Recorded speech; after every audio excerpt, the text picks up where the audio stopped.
Magandang gabi sa inyong lahat.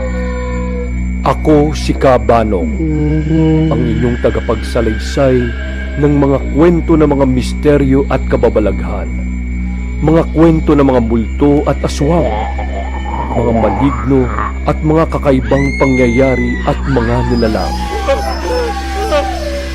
Dito lamang sa Aklat ng Lagim na pinamagatang Higanti ng Manananggal Halloween Special. Mga totoong kwento ng lagim ni Kabano.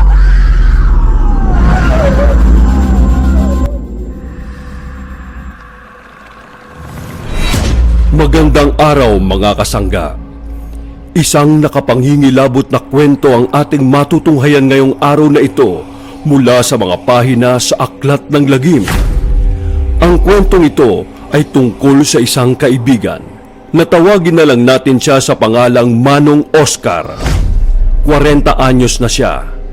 Ang kanyang kwento ay nangyari sa Cubao, Quezon City, taong kasalukuyan. Nung pumasok siya sa isang trabaho na malapit lang sa Farmers Cubao, medyo luma na ang building at matagal-tagal na rin ang kumpanya. Nakuha siyang bodegero sa isang networking company doon. Buwan ito ng Oktubre.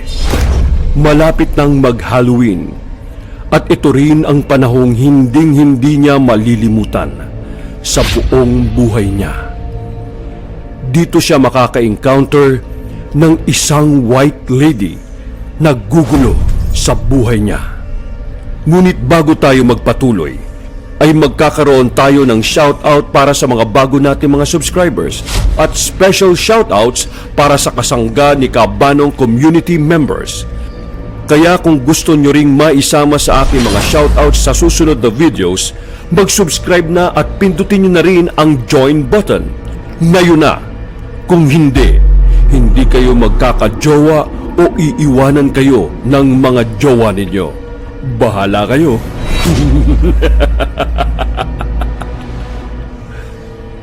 At ngayon, sa ating pagpapatuloy, Oktubre 27, Miyerkules, unang araw ni Manong Oscar sa trabaho. Oy! Nako, makinig nga kayo! Stop! Sa November 1, ha, may pasok tayo. Sa networking company, lalong-lalo dito sa atin, walang holiday. Lalo na sa department natin. Kasi the more na walang pasok ang mga tao sa trabaho, dun sila mas maiimbita para sa seminar natin. So, ang bottom line, dapat tayo lahat ay present sa araw na yon. Okay? At isa pa, may Halloween specials tayo. Dapat naka-costume tayo, ha? Lahat kasali sa costume contest. Ultimo mga bago dito. Alam nyo ba yung pusit na laro? Ha? Pusit na laro. Yung usong-uso sa lambat na flicks sa online. Yun dapat ang isuot nyo na costume, okay? Sir, bakit nyo ba tinatagalog yung mga title ng palabas na yon? At kung saan ito napapanood? Di ba English yun? Hay, nako naman. Mahirap na, no? Mamaya ma-copyright pa si Kabanong. Mapagalitan pa ako. Alam mo na. At syempre, dahil pandemic, follow protocols pa rin tayo. Lahat naman tayo dito negative sa swab, hindi ba? At yung mga guest natin, a-attend ng seminar ng naka-face shield at face mask. Okay? And syempre, hiwa-hiwalay ang mga upuan. Basta lahat naka-costume, ha? Tandaan nyo yon. O kaya ikaw, ano nga bang pangalan mo?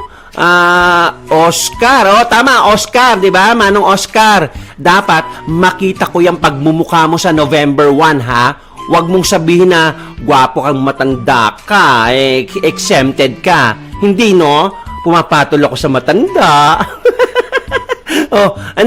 Kayo, naintindihan nyo? Sabihin nyo, Opo, beauty. Opo, beauty. Ayan! Okay, back to work. At yun ang unang araw ni Manong Oscar sa trabaho. Napakarami niya kagad na binubuhat ng mga kahon-kahon ng produkto. Medyo mabigat ito kasi puro ito sabon, food supplements at mga brochures na mga products. Mula sa ground floor, dinadala niya ito sa stockroom sa third floor. Mahirap dahil walang elevator sa building na yon. Kailangan niya itong iakyat gamit ang hagdanan. Pero kailangan niya itong tiisin dahil talaga namang napakahirap makahanap ng trabaho sa panahong ito. Sa second floor, madadaanan niya yung mga nagsiseminar. Wala siyang marinig kundi power! At walang kamatayang Payaman! makikita niya na nandoon yung may-ari ng kumpanya na si President Wilbert. Madali lang itong makikilala dahil sa lagi niyang suot-suot na pin na nakalagay ang salitang Power. Oktubre 28, Huwebes, pangalawang araw ni Manong Oscar sa trabaho. Dito magsisimula ang gulo sa buhay ni Manong Oscar. Nasa malayo pa lang siya, natatanaw na niya yung kasama niyang si JR at ang cashier na kasintahan niya na si Clement. Sino ang tatay niyan? Sabihin mo!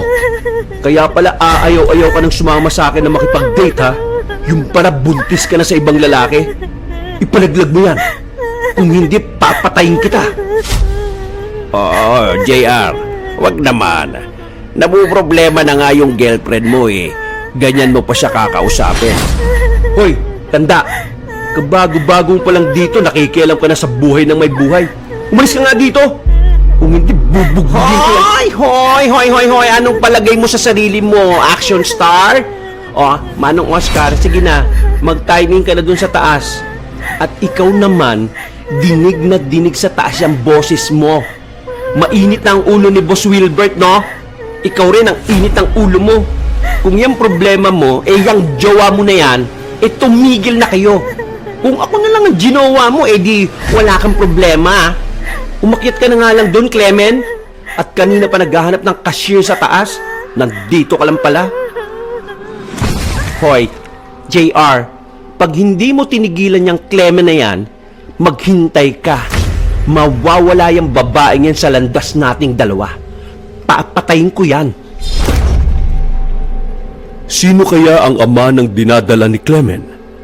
Ano kaya ang ibig sabihin ni Beauty sa sinabi niya? Handa ba talaga siyang pumatay para lang kay JR?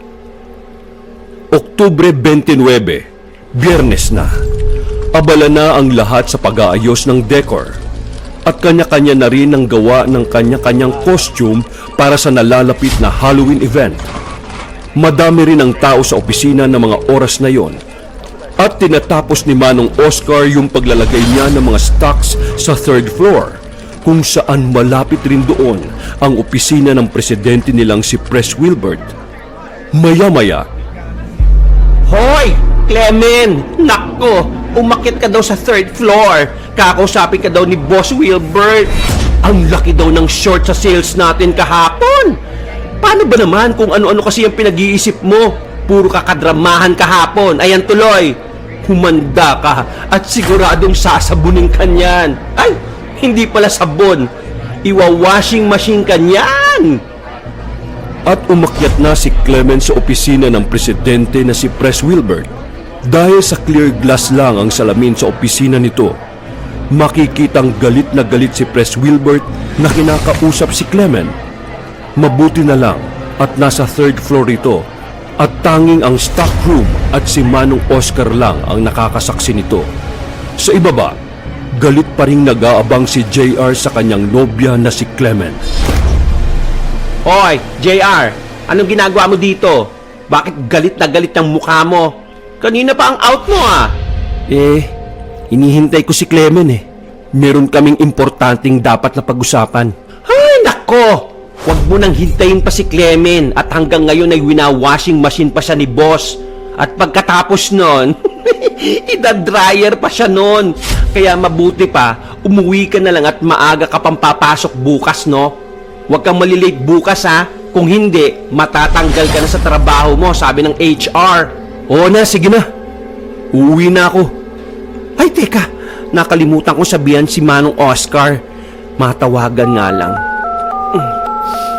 Hello, Manong Oscar. Tapos mo nang ilagay lahat yung stock sa stockroom, hindi ba? Oh, pakilak ha. At iwan mo na lang yung susi malapit dun sa office ni boss. Siya kasi ang nagtatabi niyan eh. Dahil laging nawawalan ng stock dyan. Pagkatapos mo dyan, umuwi ka na rin, okay? Oktubre 30, Sabado. Maaga pa lang, ang haba na ng pila sa cashier. Wala si Clement. Hindi pumasok o hindi na talaga pinapasok dahil tinanggal na siya. Aligaga si Beauty dahil siya ang pumalit bilang cashier sa counter. Ay, naku, Clement! Clement ka! Kung alam ko lang na di ka napapasok ngayon, sana tinuluyan na talaga kitang patayin! Asan ka na ba? Tinatawagan kita pero out of reach ang telepono mo! Ano ba? Galit na yung mga customers dito. Nasaan ka na ba? Mabuti na lang at hindi pumasok si boss. Kung hindi, patay ka na naman talaga! JR, nag-usap ba kayo ni Clement? Ewan ko ba sa babaeng yun? Tinatawagan ko kagabi. Pinatayan lang ako ng phone. Tinitext ko hanggang madaling araw ni hindi nagre-reply. Tingin ko, sumama na yun sa nakabuntis sa kanya. Nang gabing yun, natapos na ang lahat ng gagawin sa opisina. Ready na ang mga decor at props na gagamitin para sa Halloween event sa Lunes. Hindi na talaga pumasok sa opisina si Clement. Nasaan na kaya siya? Mga tanong na nasa isip ni Manong Oscar habang siya ay nakahiga na sa kanyang kama sa bahay at nagpapahinga. Hanggang maya-maya, biglang parang may anino ng babae na dumaan sa labas ng kanyang bintana. Biglang napabalikwas si Manong Oscar sa kanyang kama. Paano may mangyayaring may dadaan na babae sa kanyang bintana? Nasa second floor ang kanyang kwarto. Tumingin siya sa kanyang paligid. Wala siyang kasama sa kanyang kwarto. Nag-iisa lang siya sa inuupahan niyang kwarto. Nang biglang, may dumaan na napakalamig na hangin sa likod ni Manong Oscar. At lalong nanindig ang kanyang mga balahibo nang makita niyang sarado ang mga bintana sa likod niya at nakapatay naman ang kanyang electric fan. Saan nanggaling ang hangin na yun? Agad siyang napatayo upang ibaba niya ang kurtina ng kanyang bintana upang hindi na niya makita pa ang anino ng babae kung sakaling dumaan uli ito.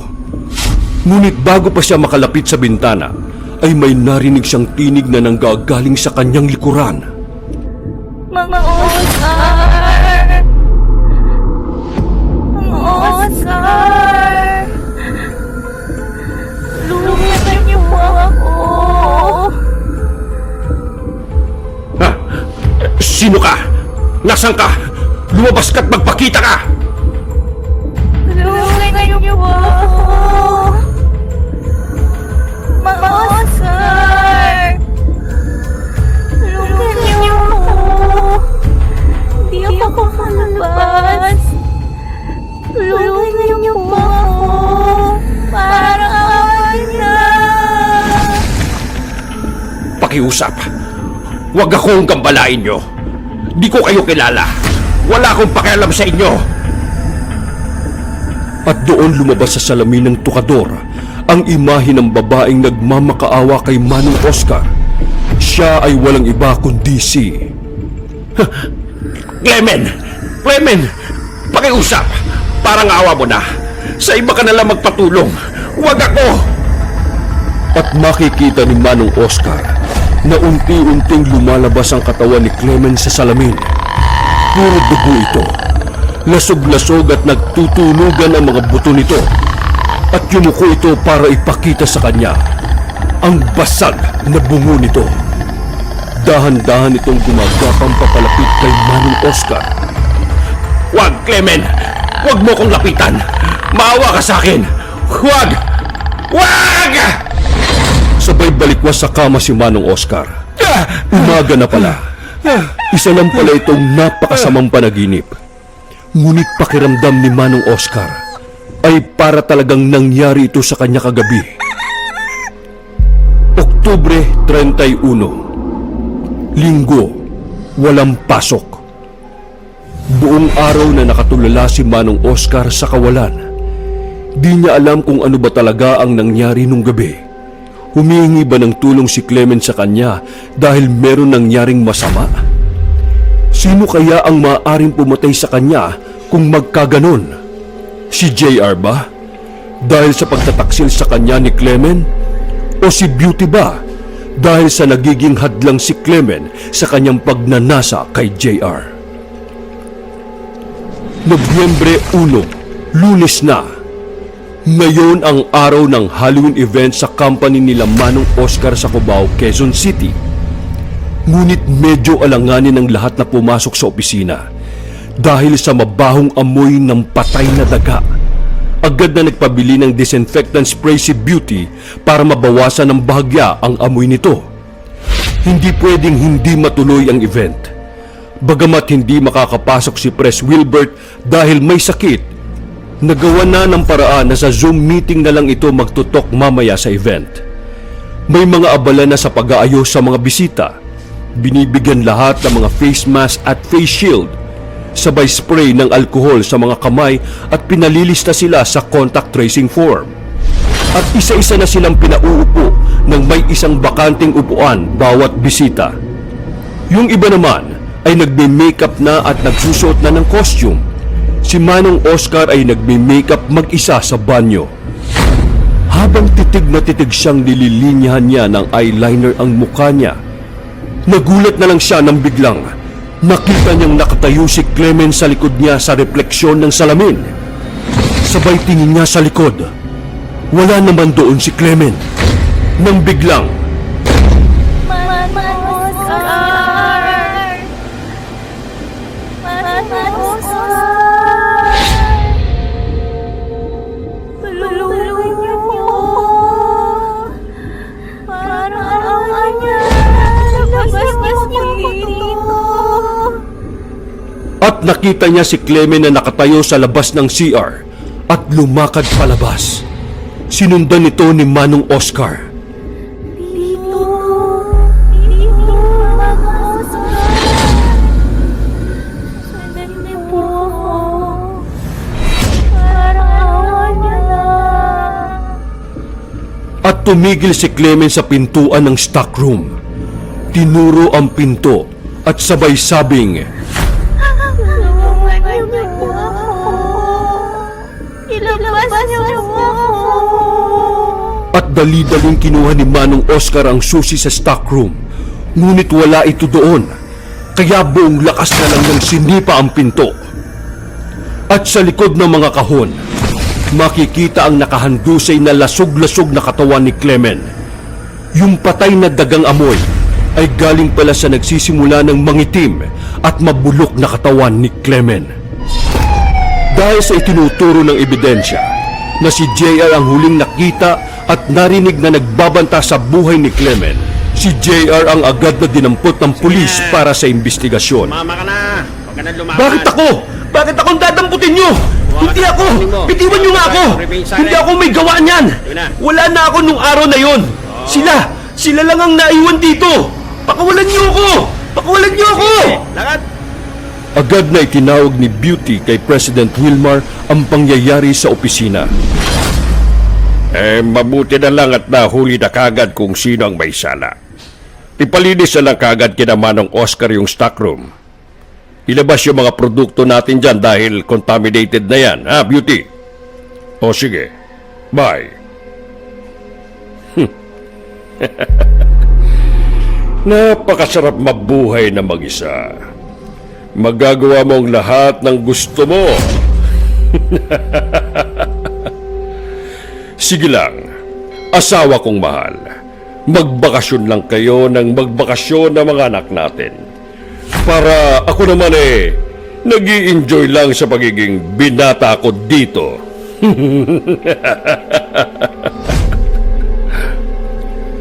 Napatawa na lang mag-isa si Pres Wilbert dahil sa tila nakamit na naman niyang isang tagumpay. Tagumpay na makalusot sa isang krimen. Pres Wilbert, ano ba? Nakikiliti ako dyan sa tenga. Talaga? Bakit pa kasi dito tayo sa loob ng stockroom? Ang sikip-sikip. Ayos na dito. Importante ay makasama kita. Pres, ha? Promise mo. Iaahon mo ako sa hirap, ha? Oo, huwag kang mag-alala. Di ka na magiging cashier. Gagawin na kitang secretary kasi ang sexy-sexy mo.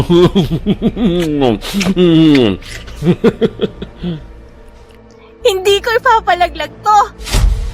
Ang sabi mo, papanagutan mo to, di ba? Hoy, wala sa usapan na magbubuntis ka. Basta! Panagutan mo to, hayop ka! Kung hindi, suskanduluhin kita dito. Sasabihin ko na nabuntis mo ako at kahit ipa-DNA nila ako, sigurado, ikaw ang lalabas na ama ng batang to. Ganon, ha?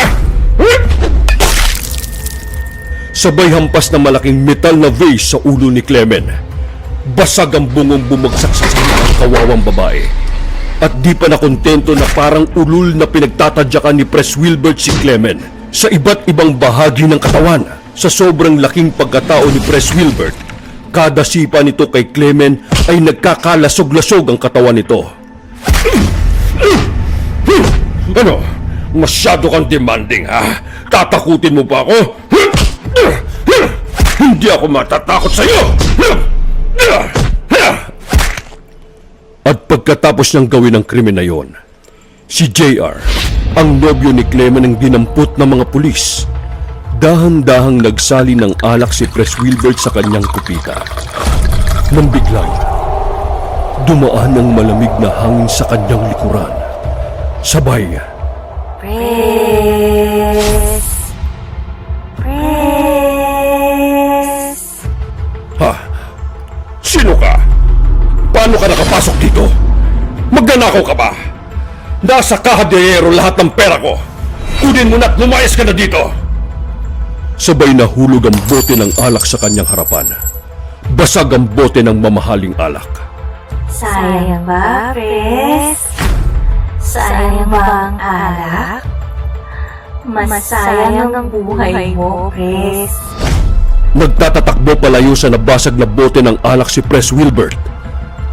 Dali-daling kinuha ang baril sa kanyang tukador.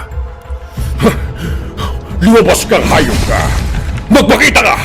Hindi ka sasantuhin ng baril kung animal ka! Sabay lumabas si Clement, nakasuot ng puting-puting damit. Nakatayo sa labas ng terrace. Nakasarado ang sliding door nito at unti-unting tumagos si Clement sa salamin. Hindi ka ba natutuwang makita ako, Pres?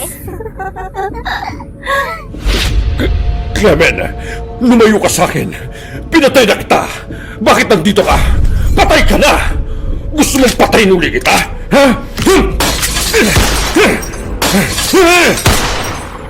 Basag ang salamin ng terrace.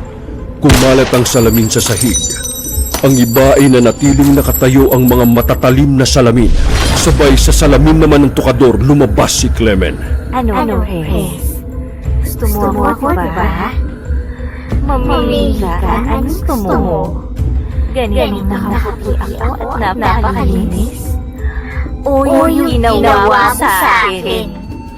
At nagpalit ng nakapangingilabot ng anyo si Clement. Duguan, basag ang bungo at lasog-lasog na mga buto. At unti-unti itong lumapit kay Pres Wilbert. Huwag! Huwag kang lumapit sa akin! Huwag kang lumapit sa akin! Hindi na malaya ni Pres Wilbert ang basag na bote na kanyang natapakan habang umaatras siya palayo kay Clement.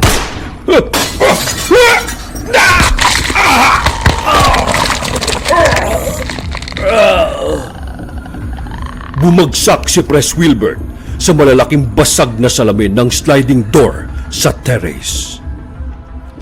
Sa opisina, pumasok si Manong Oscar sa loob ng stockroom upang i-check kung ilan ang mga nasayang na kahon ng mga produkto sa loob ng stockroom. Nang biglang, may nakita siyang kung anong maliit na bilog na bagay ang nasa sulok ng kwarto. At nang pinulot ito ni Manong Oscar, nakita niya ang salitang power, ang pin na laging suot-suot ni Pres Wilbert.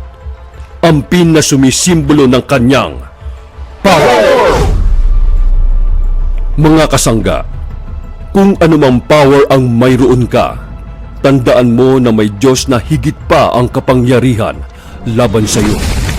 At laging walang kasamaan ang mananaig.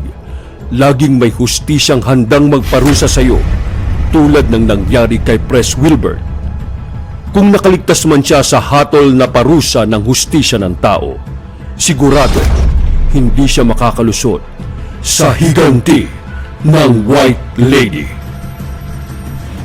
Bago tayo magtapos, shoutout muna kina Blessy Makaspak at kay I Am Unique, Ermin Guard, Sandatang Pinoy Horror Stories, Mish Shimmer, Successful Premiere, at binabati rin namin ng belated happy birthday ang ating pamanang member na si Monica Nuciel Urbano. Special shoutout rin para kay Raymond Sudario at kay Prince Nigel Sudario, para kay Shasha Sudario, Aklat ng Lagim, Ambag member. Salamat sa inyong lahat, at para masama sa susunod na shoutout ang inyong pangalan, mag-subscribe na at pindutin nyo na rin ang join button. At salamat sa special participation ni Apple Monteflor bilang si Clement, ang White Lady. At ang gumanap ng lahat ng boses ng lalaki, ito ay walang iba kundi ang ating kasangga na si Cab Panong, aka Noel Urbano. Siya rin ang sumulat ng istoryang ito. Kaya magkita-kita tayo muli dito lang sa Aklat ng Lagim ni Cab Panong.